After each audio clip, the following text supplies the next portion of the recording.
Okay, so picture this. You're so desperate for money that you have to go back to a place you haven't seen in 15 years, your old family village. For a guy named Anirudh, this was literally his last shot. But what he found there, well, it wasn't a house or some land he could sell. It was a terrifying secret, buried under years of water and a hunger that just never, ever dies. So the first thing his grandmother says to him, not hello, not hey, it's been a while. Nope. She says, tonight, the smell is on guard. I mean, what does that even mean? It's just this incredibly bizarre, cryptic warning right off the bat. And you just know, right then and there, something is seriously wrong with this place. The unease? Yeah, it's only just beginning. So you might be asking, why would he even go back after all this time? Well, Anirudh's life was basically falling apart. He'd lost his job, his family was on the brink, and his wife finally suggested what felt like the unthinkable. Go back to the village. Find your grandmother, the one you barely know, and just claim that old family property. So, yeah, it wasn't really a choice. It was his only option left. You can just feel the whiplash going on in his head, right?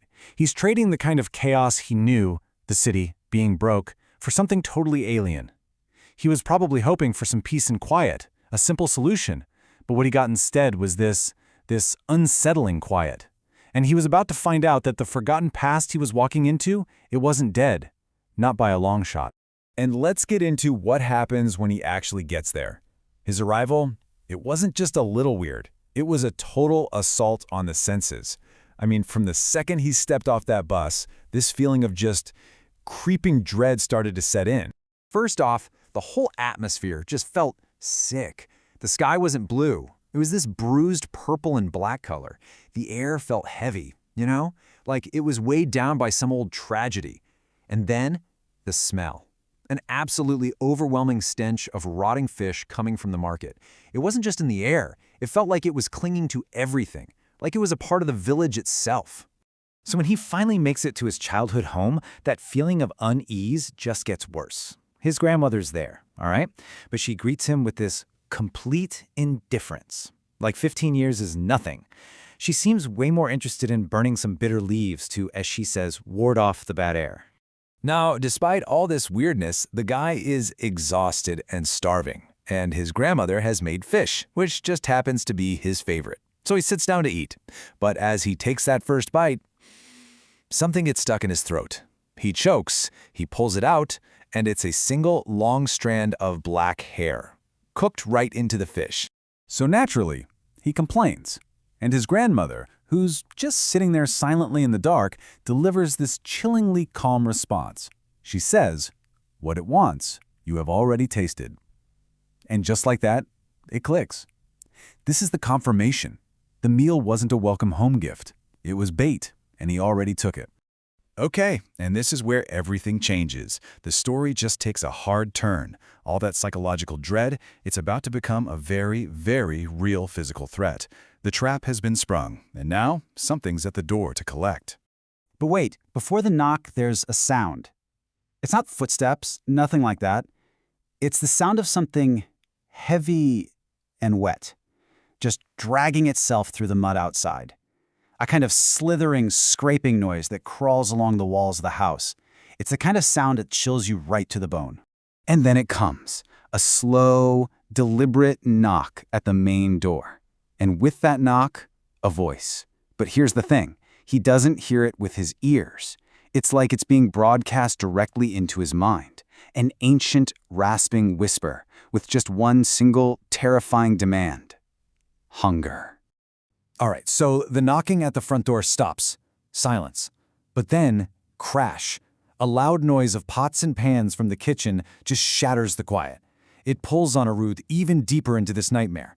He runs to see what's going on, and, well, what he finds there, it just defies all logic. The kitchen window is now wide open, and perched there on the windowsill is this grotesque creature. It's like a nightmarish mix of a person and something that rotted at the bottom of a pond. It's got these long, webbed fingers, gray, fish-like skin, and where its eyes should be, they're just two black pits, constantly weeping this thick, muddy ooze. And as this thing slithers into the room. Anarid's own body completely betrays him. A horrible, twisting pain erupts in his stomach. His belly starts to swell up like a balloon, stretching his skin so thin it becomes almost transparent, and he can feel it. He can feel thousands of things, writhing, moving inside of him. This is it.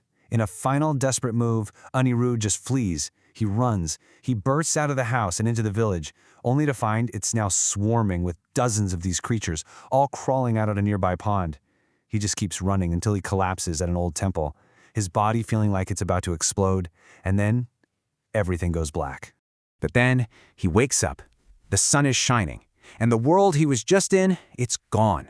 Completely different. The village? Gone.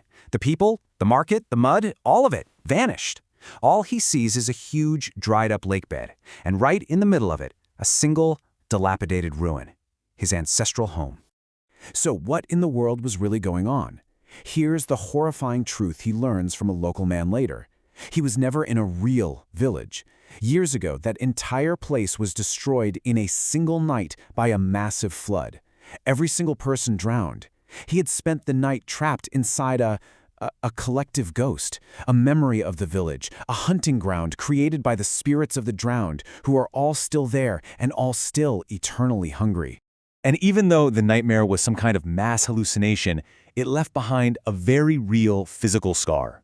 His stomach is normal again, but right there on his skin is a single deep blue mark.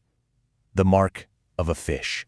A permanent reminder of the horror that he tasted and somehow survived. And that leaves us with one last really chilling thought, doesn't it? And Ruth was lured into that trap by desperation. His need for money was so strong, it made him ignore all the warning signs. But the hunger of that drowned village, it's still there. It never went away. Which makes you wonder, right? Is that village still hungry today? Just waiting for the next desperate person to come looking for a way out.